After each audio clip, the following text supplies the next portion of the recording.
Hey, you guys, thanks for listening into this episode of Tips for Tea. On today, we're going to talk about building a support system and networking group. All right. It's very, very important that you guys have a support system and a networking group, and that support system and networking group is not always going to be family.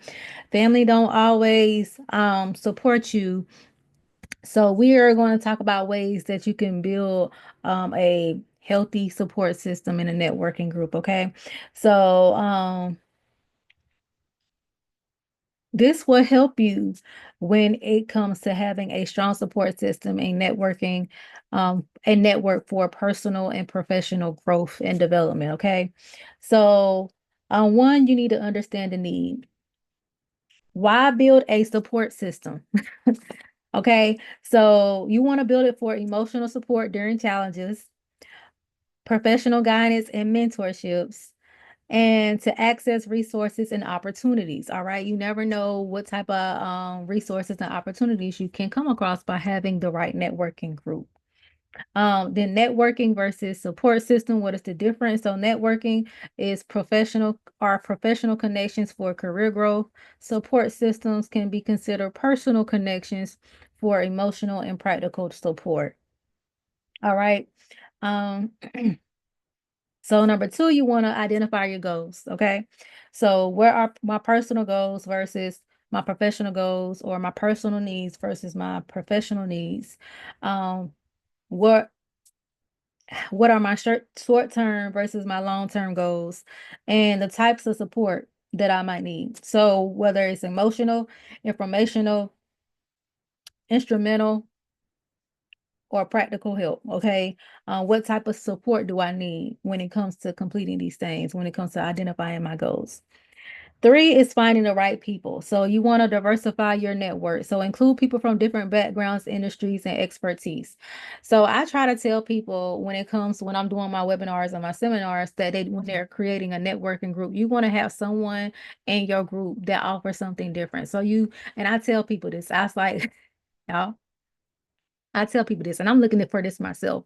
Um, in one group, in your group, you might want to have an accountant, just in case you have accountant tax questions. You want to have a lawyer, just in case you have legal questions. You want to have a doctor or physician in your circle. You want to have somebody from law enforcement, or somebody that's possibly from law enforcement, or that is a private detective or something like that in your circle. You want to have different people in your circle when it comes to your networking group. That way y'all can grow and come together and learn from each other, and y'all can utilize those resources within that own network. So say for instance, if I need a lawyer, I can utilize the lawyer inside my network. I don't have to go out and look for a lawyer. Well, I already have a lawyer within my network, so I will utilize my lawyer, right? um Another person that you want to have inside of your network is someone that knows about insurance. So an insurance agent, um, whether it's insurance for your business, whether it's insurance for personal life insurance, things of that nature, you want to have someone in the insurance industry. You also want to have someone in the investment industry. All right, someone that can teach you about investing when it comes to investing your money, different ways to make your money work for you. Okay. You also want to have, or look to have in your group, are people that's in real estate. Just in case you might want to venture out and buy real estate properties. Or if you want to buy a commercial property for your business, you have all that inside of your network. So those are type of people that I try to tell people to have in their network. Also, maybe a therapist, okay? Um, Someone that deals with mental health and things of that nature. You might want to have that inside your network as well. So I gave you a couple of people that you might want to reach out to if you know these type of people to help build a network. All right. Um, so y'all want to have shared interests and values. So look for common ground, quality over quantity. So focus on the meaning of connection. So you don't have to have a really, really big group, but you want to have someone that's going to be worth um that's going to be worth good quality. All right. That's going to bring quality to the group. Okay. Number four, building and maintaining relationships. So approach um an introduction. So be genuine and authentic. Use social media, events, and um mutual connections. Then you want to engage in follow-up. So regular check-ins and follow-ups, offer value. So share resources, offer help, or provide support when building and maintaining relationships. Okay. Another one is consistency and reliability. So be consistent in communication and reliability and reliable in your commitments. If you can't be consistent or show any type of reliability, people are not going to be able to feel like they can trust you. And you want to be able to build trust within your network. Okay.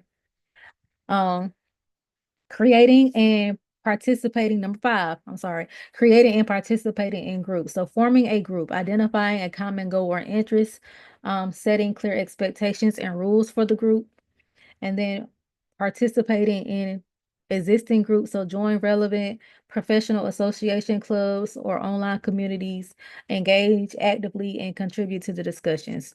That's another way that you can form or create groups in order to find that support system, a network that you need.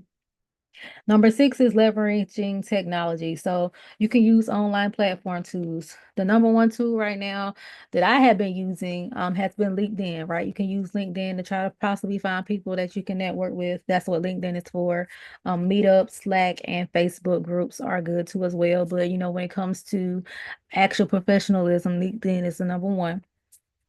You can utilize virtual meetings and webinars. So use Zoom. You can use Microsoft Teams, Google Meet for virtual meetings if you want to meet up with people. That's a good way. So you won't be limited saying, well, I don't know anybody in my area. Well, the best way y'all can do it now with technology, y'all can meet on virtually. So Zoom, Google Meets, Teams, get it done. Okay, there's no excuse for you not to be able to find someone in your group, even though they're not in your area. Technology is can be an amazing thing. Content sharing, so blogs, podcasts, social media, for sharing insight and knowledge. Y'all, starting tips with T has been one of the most biggest things to help me when it comes to networking and forming a networking group. I was doing it just because I wanted to raise awareness about entrepreneurship and encourage other people, but not realizing why by me starting a podcast and bringing on guests, I was off actually building a network of people that I can reach out to for their services, that I can follow up with for their services or any type of things of that nature. Because podcasting can help you build a network once you start connecting with people through bringing guests on your show. So if you have a podcast, you might want to open the floor up for guests so guests can come on so you can network with one another. Number 7 is dealing with challenges. So handling rejection and disinterest. So stay positive and persistent. Managing conflict, open communication and conflicts, resolution strategy. So make sure you have a strategy if you're dealing with conflicts within your group. Okay. Um, avoiding burnout, balance time spent networking with personal time. So you do want to have a balance, all right? You still your own individual person. So don't get too overwhelmed with trying to network too much and then you get burnout. Number 8 is measuring success. So you can you can evaluate your process by track personal and professional growth, reflect on the value gained from the network.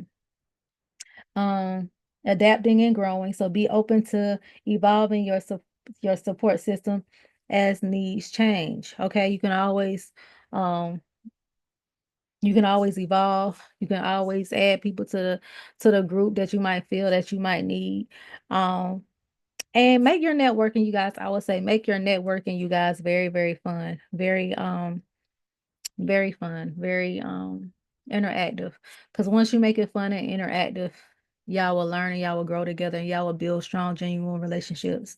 I know a group of guys, they actually form their own network and they go, they don't just talk about professional stuff. They talk about personal stuff too, and they do personal things together. They go golfing together, they go fishing together. Um, do manly things together to build that brotherhood bond, but also being there, to help each other when it comes to um professional things, being there to listen to each other professionally and help provide resources with each other professionally. All right. Um, so Yeah, you guys, that's all of the tips that I think that I have wrote down for you guys about building a networking group and what you can do. Make sure that you guys be patient when building your networking group. Be open-minded and stay authentic. I would say that. Um, there are books that you guys might want to check out to see about how you guys can build a networking or support system. Like again, you utilize your online resources such as LinkedIn and things of that nature, Facebook groups to actually form those type of groups that you need, that you might need. Actually, also to look into joining social groups, clubs that might, meet a certain time every month, where you can build your networking group that way and actually go out and interact with people. That's a good way too to build your networking group, okay, too as well. So, all right, you guys. Um, that's all I have for this particular episode. If you guys know anybody who would like to be a guest on the show, I would love to have them on the show of Tips with T. So feel free to send them my way. Um, they can email me at contact@mjfinancial.biz. They can call me at 910-317-0396. I'll be happy to have them on the show to share their entrepreneurship journey, to share um, the strategies and stuff that they learn along the way to help them to become successful entrepreneurs. So if you know anybody, again, feel free to send them my way. You guys be on the lookout for upcoming webinars and seminars that I might be hosting. Also, to go and look up my name, Google my name, and Tiara Melvin and Amazon. So put Tiara Melvin ebooks, and you will find a whole bunch of ebooks that are self-help that can help you with topics from financial to personal. Is there. So hopefully you guys will utilize those to help you too during this time whenever it comes to your business and your personal life needs that you might have. All right, so um, thank you again, you all, for listening to this episode of Tips with T. I pray that you find these tips helpful, and we will see you guys on the next episode of Tips with T.